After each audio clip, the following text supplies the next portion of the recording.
In researching healthcare cybersecurity, I saw that 92% of C-suite level executives in healthcare listed cybersecurity as one of their top concerns.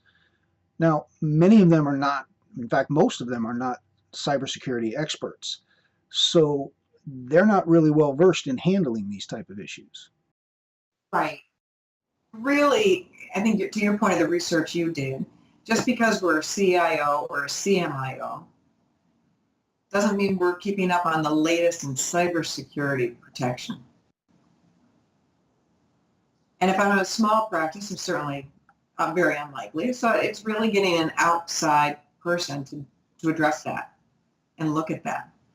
Because most practices and most institutions, as you pointed out, don't really have a cybersecurity expert on staff. You have to get one. And if you read through the NIST framework on cybersecurity preparedness, it looks exactly what it looks like, what they recommend in HIPAA as well, right? The first thing you have to do is you have to have an inventory.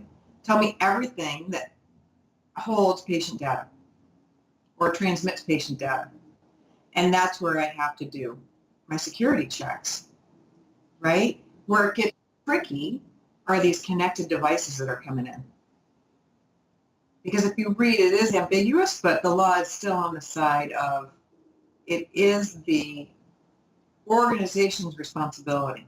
So if the manufacturer makes something that allows a leak, allows an attack, it's still, the onus is still on the organization.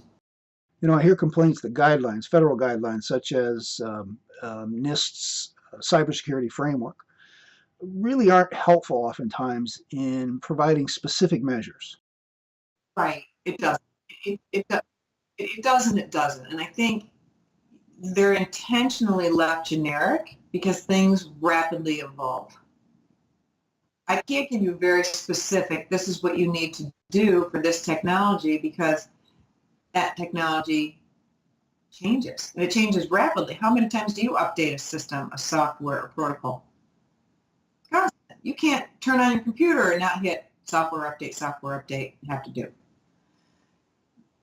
Though it does, but I mentioned this earlier, it does the same thing. It says, well, your job in this framework is, again, to do the audit, to go through, to do the dress rehearsal dry run on how does your data move, where are your vulnerabilities, how would you protect against those vulnerabilities.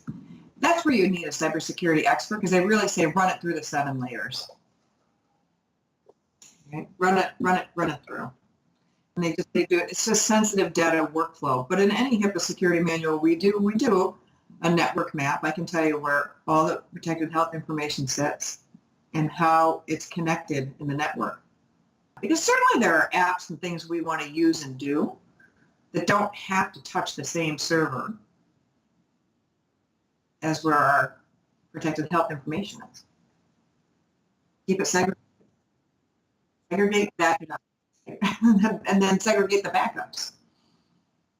That's why people love blockchain, right? Because it's a distributed database, really. Database doesn't sit in any one place. So I can't come in with a ransomware attack on one server because it's like, so what? I have it 50 other, 100 other. Ali, any final thoughts or words of wisdom? Take your risk analysis seriously. Do your inventory. Do your network mapping. Hire experts where you're unsure.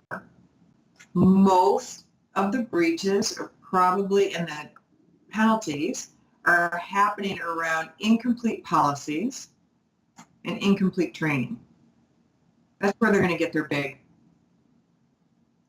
fines, right?